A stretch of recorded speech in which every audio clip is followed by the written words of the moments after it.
pessoal já tá enchendo o saco aqui. Vamos tirar o elefante da sala já ou não? Todo mundo fala do Refit e do Beraldo, seu canalha. O pessoal é muito educado aqui, né, cara? Por que os caras não... Cara, eu tô impressionado, né? impressionado. E mandaram uma pergunta também aí, eu até mandei pra vocês, como que tá ela formulada, que é sobre isso também, a gente já fala sobre tá isso. anotado aqui já. Vamos. Ó, é o seguinte, o Jonas perguntou, não seria um conflito de interesse vocês do MBL falando sobre o caso do Master, com o MBL tendo relações estranhas com a Refit em eventos e com o Beraldo sendo alvo da operação Poço Lobato? Então vamos lá, primeiro Beraldo.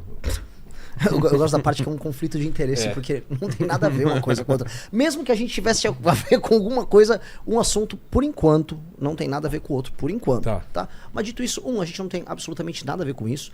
E dois, eu nem sei se o Beraldo tem a ver. Eu acho que ele não tem a ver. Mas qual que é a ligação? Só pra vocês entenderem, o Beraldo, ele é presidente de uma refinaria nos Estados Unidos. E o Beraldo era do MBL? O Beraldo era do MBL. Ele era do MBL, apresentador da Jovem Pan. Ele já tinha sido executivo nos Estados Unidos de várias empresas, trabalhou com recuperação de várias empresas. Hoje ele, não sei se ainda é, mas ele era o executivo-chefe de uma refinaria nos Estados Unidos. Essa refinaria tem como um dos proprietários, aparentemente, nem sei se é exatamente ele, mas tem conexão com uma refinaria no Brasil, ou uma empresa no Brasil que chama Refit, que ela em si sonega bastante, aparentemente, tem que ser muito cuidadoso. E aí tem uma investigação meritória sobre o caso, a investigação tem que andar, e o Beraldo foi arrolado por ter essa relação ali com a refinaria nos Estados Unidos. Se ele tem a ver com o que acontece no Brasil, aí se a investigação andar tem que provar. Ele, para se defender, se afastou não só do MBL, mas da Jovem Pan. Ele nem esperou a gente fazer o afastamento dele. Então ele se afastou, tá se defendendo. Que é o certo, né? Que é o certo. Para se defender. E aí ele está se defendendo e basicamente isso. E isso permite que a gente fale tanto que tem que ter investigações no caso da Refit, quanto que tem que ter investigações no caso do Banco Master. É isso que pessoas honestas fazem. Mas a relação do Refit que eles estão falando em eventos. Então, aí quando fala em eventos, né? Geralmente isso parte aí do meu amigo Nando Moura, né? Que diz que basicamente se você vai a um evento que tem 25 patrocinadores e um desses patrocinadores é uma empresa que anos depois vai ser arrolada numa investigação, você é necessariamente ligado, né, a essa empresa e faz parte do mesmo esquema dela, né? E aí para isso ele coloca, por exemplo, uma foto nossa num evento que tinha como um dos patrocinadores essa empresa, como também tinha tantos outros, incluindo a JBS, que a gente vai falar aqui, que também entra no lance do Master, né? Sim. Nas relações do Joesley, etc. Seria a mesma coisa eu dizer que o Nando Moura, por exemplo, por ter comprado 2 cotas de imóveis no resort do Toffoli, que está envolvido no caso do Banco Master, que a gente vai falar aqui, eu diria que ele tem... ele está no meio do escândalo Master. E o caso dele me parece muito maior do que um evento ou outro, que são eventos públicos, cheios de pessoas, né? Como, por exemplo, falaram da Fórmula 1. Pô, você vai na Fórmula 1 e lá tem uma empresa... Cara, o que eu tenho a ver com isso, ele não ter processo, ele não está envolvido. É só você está fazendo uma correlação que seria a mesma coisa. Uma correlação absurda. Eu estaria medindo ele com a régua que ele mede os outros. Entendi. Então vamos lá, Renan. Como a gente introduz o assunto do Master, eu queria um contexto e depois uma linha do tempo. O que rolou, o que está rolando, ou a gente precisa voltar ao passado para começar? Olha, eu proponho, acho que esse aqui vai ser uma live que ela vai ser assistida daqui os próximos dias, meses e talvez ano. Completa. É a primeira vez que alguém vai comentar um escândalo desse tamanho, que é muito similar em termos de tamanho e abrangência ao que foi a Lava Jato, mas que teve uma operação abafa tão grande sendo feita para ninguém falar dela, que as pessoas hoje sabem em pedaços. Hoje, se você perguntar para qualquer pessoa na rua, ela não tem ideia o que é o escândalo do Banco Master. Ninguém sabe exatamente o que é, porque ele é tudo. Ele conseguiu ser uma espécie de conglomerado de escândalos de corrupção conexos. E ele, inclusive, conexo a outros escândalos de corrupção. Hoje não há como separar o escândalo do Banco Master, por exemplo, do escândalo do INSS. Até porque os dois começaram no mesmo modelo.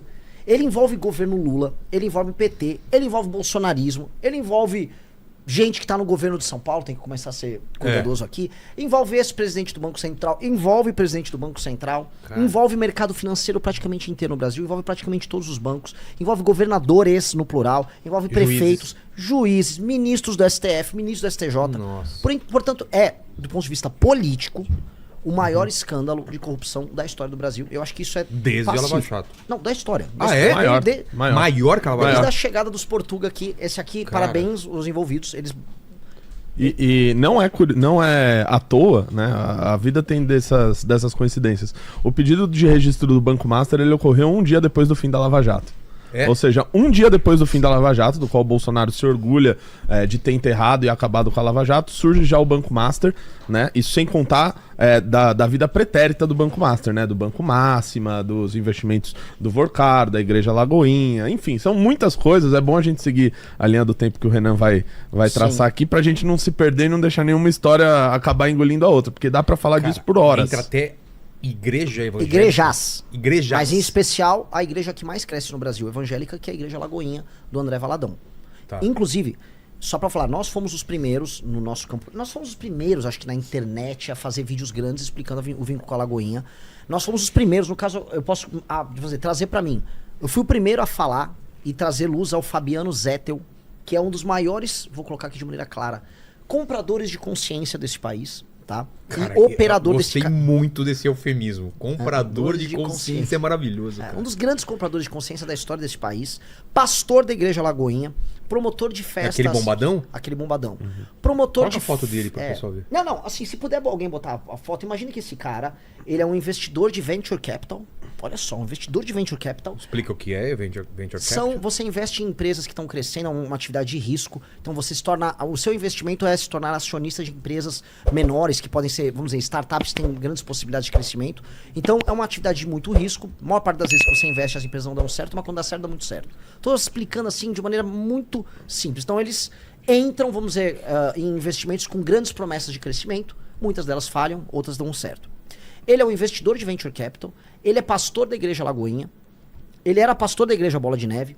Ele é um advogado responsável por recuperações judiciais colossais. Participou de atividades jurídicas ligadas à Gafisa, Ambipar e muitas outras, tá?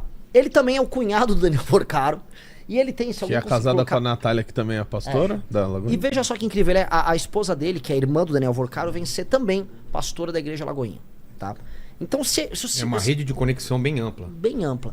E se vocês darem uma olhada na lata dele, né? Um naipe meio bombadão de... Parece assim, um cara da turma do Pablo Marçal, parece ser um vendedor de curso do Pablo Marçal. Você vai olhar e falar, cara, esse cara não é investidor de venture capital e muito menos esse cara é um pastor, tá? Esse cara é o que ele é e ele é um dos pivôs desse escândalo todo. É Fabiano Zettel, com 2 T's, tá? Você vai olhar e fala, não acho que esse cara seja um investidor de venture capital, tá vendo? Mas eu vou começar com um presente, e aí o que eu proponho aqui pra gente fazer é eu jogar o que tá rolando agora no momento, e aí a gente vai voltar lá pra 2018, 2000... Não, mentira, a gente vai voltar pra 2004. 2004, tá. 2004. Hoje, o que está acontecendo? Hoje, se vocês estão nos assistindo, ligarem, vamos à internet, foram pro Twitter, ligar a internet é feio, né? Tô velho. Vocês vão ver o Nicolas e um bando de rapazes do PL marchando pra Brasília, dizendo que vão lutar por um mundo melhor, por um Brasil melhor. É bem vago. Alguns acham que é pelo Bolsonaro, outros acham que é pela liberdade. Na prática, o Nicolas saiu andando lá da fronteira de Minas com Brasília, foi lá os puxa-sacos dele e estão gravando vídeo. Dentre os caras que estão presentes com ele, tem um rapaz chamado Cardoso pelo Mundo. É um criador de conteúdo. Não, esse é que ele tá dando RT, que tá desculpa, vídeo sobre isso. Dentre as pessoas que estão divulgando, tem um rapaz chamado Cardoso pelo Mundo. O Cardoso pelo Mundo, assim como é que é o nome dele? Marcelo Renault. São produtores de conteúdo que foram arrolados naquela lista de produtores de conteúdo que foram supostamente comprados pelo Banco Master para defender o Banco Master. Supostamente. Assim, eu posso dizer que supostamente o Cardoso gravou vídeos, né? Houve os vídeos de ataque ao Banco Central e defesa do Banco Master, tá? É esse cara aí, o bombadão lá do... Esse é o Fabiano Zettel. Esse cara é um empresário de venture capital, advogado que faz grandes... É o maior advogado de recuperações judiciais do Brasil, pelas supostas... vamos colocar aqui, pelos supostos honorários gigantescos que ele recebia. E pastor evangélico. Assim, o cara é um multitude. E sem medo de dizer, ele é um dos maiores criminosos do Brasil. Ele foi preso recentemente, né? Como tudo no Brasil, ele foi solto logo no dia seguinte. Mas esse cara, junto com o cunhado dele, Daniel Vorcaro, fizeram esse esquema que é um dos mais bizarros já vistos. Essa galera que tá indo pra lá pra Brasília e tal, né? Tô pegando isso porque me soa, tá? Como uma gigantesca operação abafa, como muitas outras estão acontecendo, para esse escândalo do Banco Master, que tem inúmeras consequências agora caindo no colo de todo mundo. As consequências estão caindo agora no colo do governo do PT? Sim. As consequências estão caindo no colo, por exemplo, do Tarcísio e de parte do mercado financeiro da Faria Lima? Sim. As consequências estão caindo no colo da Igreja Lagoinha, a ponto do Silas Malafaia ter vindo a público semana passada brigar com a Damares, que é a senadora evangélica, porque a Damares avisou, tem muitas igrejas evangélicas envolvidas no escândalo do INSS? Sim. Cara. E o escândalo do INSS tem relação com o escândalo do Banco Master? Sim. Totalmente. O que eu tô falando, assim, semana passada a gente soube, né, semana retrasada, na verdade, de influenciadores que estavam sendo comprados, dentre eles um bolsonarista que disse que ia denunciar tudo, tinha até um contrato de confidencialidade, amigo do Nicolas também.